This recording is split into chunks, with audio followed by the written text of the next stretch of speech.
Olá, meninas. Vamos para mais um estudo. A gente está estudando sobre as igrejas lá de Apocalipse. E são informações muito ricas para nós, né? Visto que... Desculpa, esse tempo seco.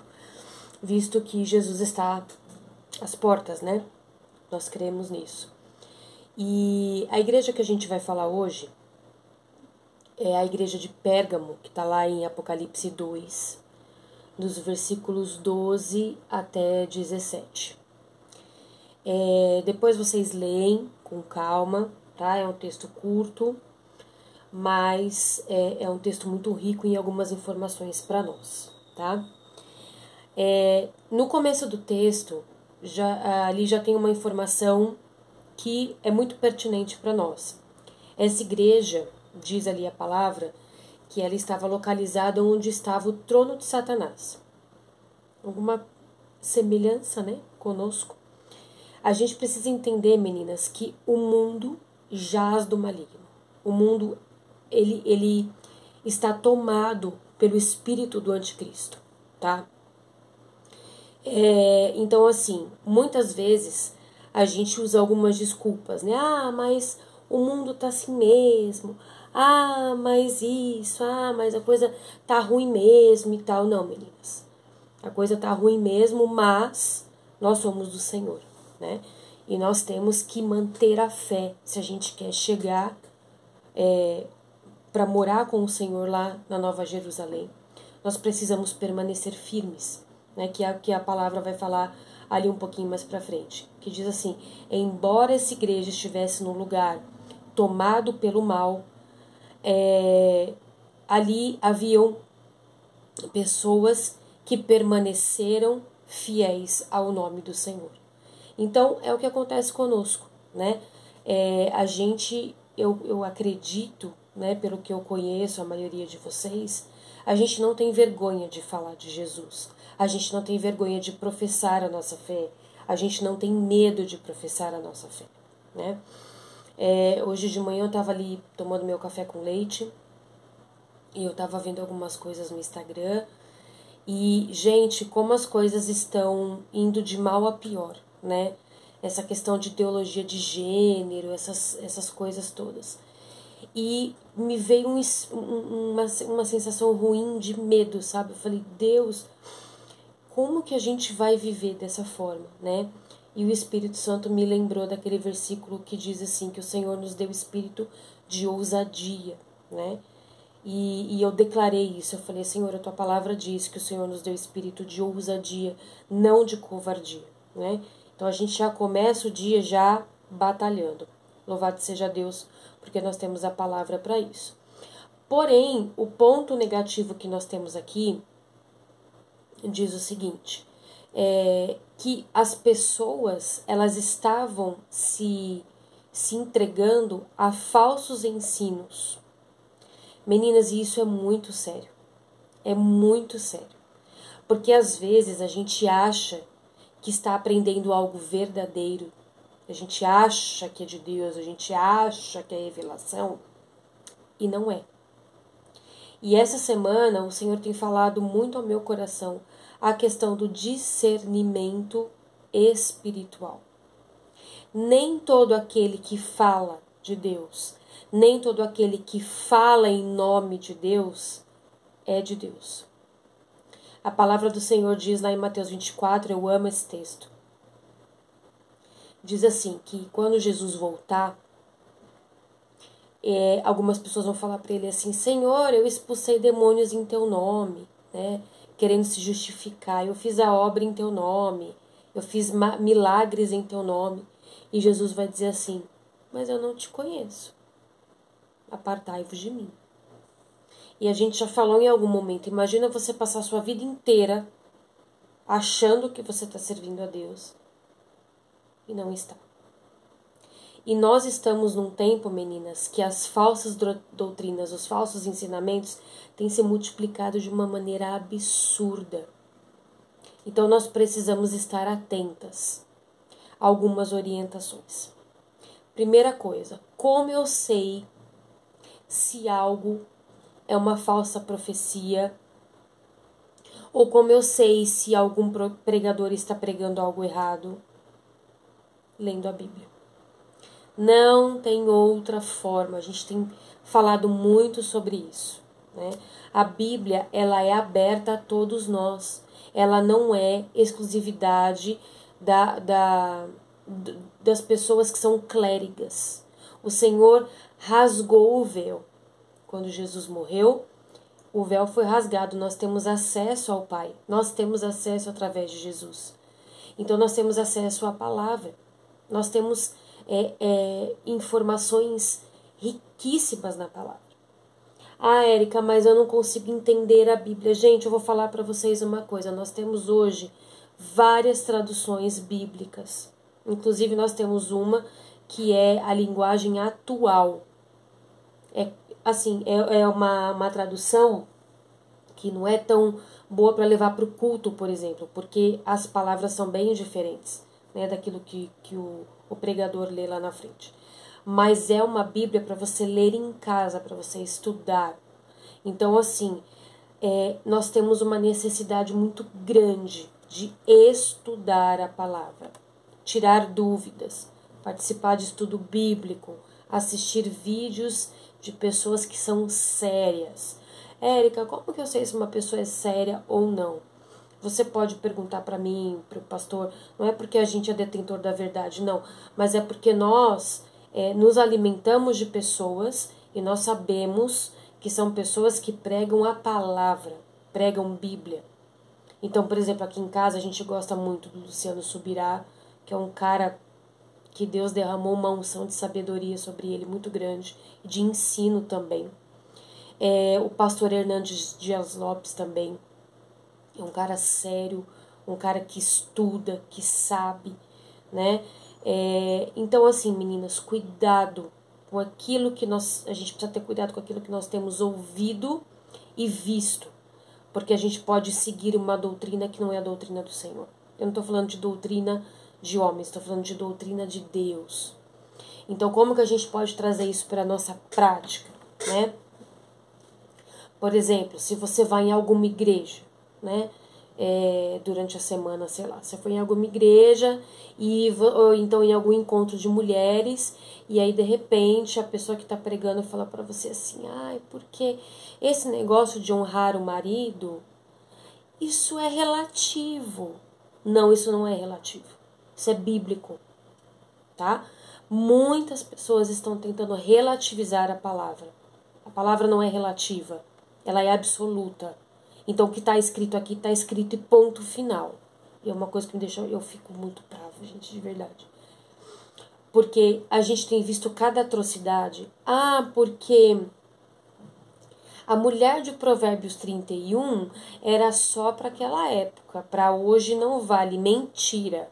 A Bíblia, ela foi escrita, inspirada por Deus, e ela vale até hoje. Tá? Mas... eu preciso ser feliz, né? A gente vive essa onda. Eu preciso ser feliz. Onde na Bíblia que está escrito que nós seríamos felizes o tempo todo? A gente vai sair rindo para todo mundo o tempo todo. Se a palavra diz que nós teríamos aflições, a gente falou sobre isso semana passada. Então, meninas, como que eu vou refutar uma doutrina falsa? Conhecendo a verdadeira. E como é que eu conheço a verdadeira? Lendo a palavra. E eu já falei isso aqui. Uma das coisas que me deixa muito feliz na denominação que nós servimos é que a questão do estudo, então escola dominical, estudo bíblico, isso é muito importante. A igreja metodista não é detentora da verdade. O detentor da verdade é Jesus, tá? O que acontece é que normalmente as igrejas históricas, elas procuram e elas investem muito na questão do ensino bíblico, tá? E isso é muito importante. Não estou falando aqui mal de outras igrejas. Não façam o papel de Satanás, por favor, tá? Não estou falando isso. O que eu estou dizendo é sobre a igreja, o lugar onde nós servimos, tá? Tem igrejas que são mais novas, que também investem em ensino bíblico, não vou entrar nesse mérito aqui, tá? Mas assim, como que eu vou refutar uma falsa profecia? Conhecendo a verdadeira. E uma outra coisa que fala aqui, né? Fala sobre a questão dos falsos ensinamentos, aí vai mencionar, tô vendo as minhas anotações aqui, vai mencionar Balaão, vai mencionar o rei Balaque. Se você não conhece essa história, tá lá em Números 22, tá? Que o rei Balaque procura Balaão para ele amaldiçoar o povo de Israel. E o que me chamou a atenção é que Balaão, ele fala lá em Números 22, eu vou falar para você aquilo que Deus me disser. Ele estava falando em nome de Deus. Então, a gente precisa tomar cuidado, porque a doutrina de Balaão é uma doutrina falsa, tá? Se você não conhece a história, quiser mais informações, vai lá em Números 22, que tem lá a história, tá? Então, assim, 2 pontos que aqui em Apocalipse foi colocado, a questão de comer alimentos sacrificados a outros ídolos e a imoralidade sexual. A questão do comer alimentos sacrificados a outros ídolos. Gente, quem me conhece sabe, eu vim de outra fé, eu vim da Umbanda. E lá nós temos esse costume, né, da questão das oferendas e tal. A gente precisa tomar muito cuidado, tá, com aquilo que a gente consome. Então, por isso que quando a gente vai comer, a gente ora. A gente pede pro Senhor abençoar o alimento, né? A gente, as crianças aqui em casa, a gente sempre orienta. Fala assim, olha, quando você, de repente, né, na escola, eles ganham, né, bombom, bala, essas coisas. Ora, mesmo o Daniel que é pequeno, nós orientamos todos eles. Só o Mateus que, né, ainda não fala, mas a gente fala pra eles, olha, precisa orar. Você já orou? Já pediu pro Papai do Céu abençoar essa bala, enfim. Então, assim, a gente precisa orientar também as crianças. Com carinho, com amor, né? A gente não precisa ser ofensivo, tá? A gente pode fazer as coisas de maneira centrada, de maneira equilibrada, né? Porque a gente tem muitos crentes que fazem tudo no grito, não é dessa forma, né? A gente precisa ter equilíbrio para ensinar as coisas para as crianças e mostrar para elas a importância dessas coisas, tá? E a gente também precisa praticar isso. E a questão da imoralidade sexual, que é uma coisa que tá aí a rodo, né? Como diria a minha avó. As pessoas já não se importam mais, né? Se elas estão se envolvendo, se elas não estão. O casamento tem sido banalizado, a família tem sido banalizada, mas nós continuamos firmes, defendendo a família, defendendo o casamento entre homem e mulher. Nós continuamos defendendo isso, porque é aquilo que nós cremos, é aquilo que está na Bíblia, e nós cremos na Bíblia. Então, assim, quando eu dava aula numa outra escola, alguns alunos, eu sempre deixei muito claro, né, que eu sou cristã, enfim. E aí alguns alunos falavam assim pra mim, professora, mas e se a sua filha gostar de menina? Eles testam a gente às vezes. E eu disse assim, olha, eu não concordaria, mas ela continua sendo a minha filha, eu não vou expulsar minha filha de casa, ou não vou maltratar minha filha por causa disso. E aí eles ficavam quietos, né? Porque o Senhor nos dá a sabedoria para responder aquilo que é necessário. Porque eles esperavam o quê? Que eu dissesse assim, eu mandaria embora, ia tomar uma surra. Não, ela continua sendo minha filha. Mas eu não concordo. E eu não precisei ser grossa, eu não precisei bater boca com eles para expor a minha fé. Tá? Então, assim, a imoralidade sexual, ela tá aí para todo mundo. E a gente precisa combater isso. Nós precisamos combater e orientar os nossos filhos que isso não é saudável. não é o plano de Deus para nós, tá? E você que não tem filho, você que ainda não é casada, guarde o seu tesouro para o seu casamento. Eu não tive a oportunidade de me casar virgem. E eu gostaria muito que isso tivesse acontecido, né? Mas não tem como voltar. Então, é algo que eu prezo muito para os meus filhos. Né? O desejo do meu coração é que eles se guardem até o dia do casamento. Que é esse o plano do Senhor para nós. Né? Então, assim, você que já é casada, né? A pastora Tati falou a questão aqui da gente ficar mentindo pro marido, né? Quando o marido procura a gente fala que não quer, a gente fala que tá com dor de cabeça, né? Então, claro que para tudo precisa ter um equilíbrio, tá? E isso é um acordo entre o casal, mas a gente precisa também cuidar dessa parte. Nós precisamos estar atentas a isso. Ou a relação sexual ela foi feita para o casamento, tá? Então, se é algo que traz pesar para você que é casada, se é algo que não é legal para você, você precisa de ajuda, porque é uma coisa boa.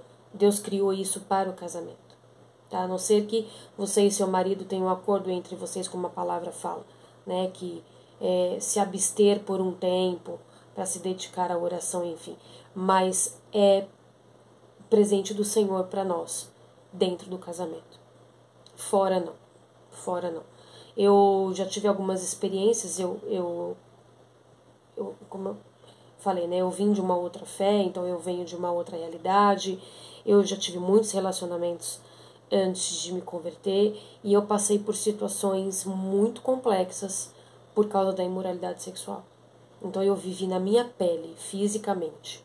Eu vou dizer para vocês que não é uma coisa legal, é muito ruim. É uma coisa que aprisiona a gente, um cativeiro mesmo. Então que a gente possa ensinar os nossos filhos no caminho correto, que a gente possa viver um casamento que agrade a Deus, que agrade ao Senhor, né? E quando a gente fala de moralidade sexual, a gente não está falando só da questão fora do casamento, a gente está falando do relacionamento entre duas pessoas do mesmo sexo, né? Que é algo que Deus não se agrada. Isso também não significa que a gente vai pegar uma pessoa que é homossexual e chutar, não é isso. Nós precisamos amar, nós precisamos tratar bem, nós precisamos acolher, mas, de acordo com aquilo que diz a palavra, que é o que nós cremos, o Senhor não criou o mundo do jeito que está. Ele criou o homem e ele criou a mulher. E ponto. Foi isso que ele criou. Né? Então, assim, uma outra escola que eu dava aula, eu conversava bastante com um professor que era homossexual, e a gente conversava muito. E ele falava algumas coisas para mim, ele falava da questão da defraudação, de como ele sofria, né? E a gente conversava bastante. Então eu expunha para ele, né? Eu sempre falava para ele, olha, o que eu creio é isso, o que eu acredito é isso e tal e tal. E ele falou assim para mim, Érica, você é uma das poucas pessoas crentes que conversam comigo. Eu falei, mas eu não tenho por que não conversar com você. Como que eu vou te apresentar Jesus se eu não conversar com você? Eu preciso conversar com você para te apresentar o Jesus que eu creio. O Jesus que eu creio, ele ama você. Ele ama a sua vida. E ele quer você. A partir do momento que você vem para Cristo, o Senhor vai mudar aquilo que não está de acordo com aquilo que ele quer. E algumas pessoas que já ouviram meu testemunho, eu mesma, eu já cheguei a gostar de meninas. Então, assim, são coisas que Deus vai mudando em nós. Deus vai moldando, vai movendo e ele vai transformando. Então, que a gente possa ser essas mulheres que combatem o pecado, combatem as coisas que a Bíblia condena, mas de uma maneira sábia, né? De uma maneira sábia. E para finalizar, o que eu quero deixar para vocês é a questão do discernimento espiritual, que é um dom. Lá em 1 Coríntios 12 fala de vários dons, e o discernimento espiritual, ele é muito importante. Porque às vezes a gente vai numa igreja, num culto no lar, enfim, aí vem um profeta e diz, eis que te digo, e começa a entregar um monte de coisa, que você fala, não tô entendendo, não tem nada a ver, X, sabe? Então, assim, a gente ter discernimento para saber o que é de Deus e o que não é de Deus. As profecias que são de Deus. Eu acredito no seguinte, que quando Deus quer usar alguém para falar comigo, eu não preciso ficar correndo atrás de profetada. Se o Senhor quiser me dar uma palavra específica, ou Ele vai falar comigo em sonho, ou Ele vai me dar uma visão, ou Ele vai trazer a pessoa para falar comigo. Eu não vou ficar pulando de igreja em igreja pedindo revelação. Não vou. Não faço isso. Tá? Então a gente precisa ter cuidado, porque o Espírito Santo, ele é maravilhoso, ele revela, se ele quiser revelar, ele revela. Mas a gente vive uma onda de assim, eu preciso tomar uma decisão no meu trabalho, vou procurar o profeta Xixico para ver se ele me dá uma resposta. Gente, o profeta Xixico não é Jesus. Tô usando um nome aleatório, tá? E se Deus quiser te dar algum recado, ele vai vir falar com você. Então, cuidado, a gente precisa tomar cuidado. Então, nas suas orações, nas suas petições, peça ao Senhor, fala, Deus, eu quero discernir os espíritos que falam comigo. E faça isso também com o meu marido, com os meus filhos, com os meus pais, para que a nossa casa também receba desse dom, tá? Para finalizar, né, a Manuela estava escutando uma música X, e aí a pessoa falava, não sei o que, Deus, na música. Eu falei, filha, não é porque a pessoa falou Deus que ela é de Jesus? E aí eu estava explicando para ela e tal. Porque, falou Deus é de Deus. Não. Falou Jesus é de Jesus. Não. Então a gente precisa tomar cuidado e ensinar a nossa casa. O Senhor nos deu habilidade, meninas, para ensinar os da nossa casa. Não é porque é professor ou porque não é professor. O Senhor nos deu essa habilidade. Nós temos essa habilidade de ensinar os nossos filhos, de orientá-los, de dar uma orientação para o nosso marido com sabedoria, com graça, com jeitinho, né? Então que a gente busque isso mesmo, discernir o que realmente é de Deus e aquilo que não é, para que a gente seja aprovada. E no final ele fala, né? Ao vencedor darei o maná escondido. Então o Senhor promete para nós que aquele que permanecer nos ensinos verdadeiros vai herdar aquilo que ele tem para nós. Tá bom, meninas? Qualquer dúvida, é um assunto complexo, tá? Não é fácil, não dá para abordar tudo em 20, 25 minutos, mas peça para o Senhor falar ao seu coração, falar ao seu espírito, e qualquer dúvida a gente está à disposição, tá bom? Então, os textos que eu usei, Apocalipse 2, do 12 ao 17, Números 22, que é a história de Balaão e Balaque, e 1 Coríntios 12, que são os dons que o Senhor derrama sobre a igreja dele. Tá bom, meninas? Fiquem bem, Deus abençoe e um beijo.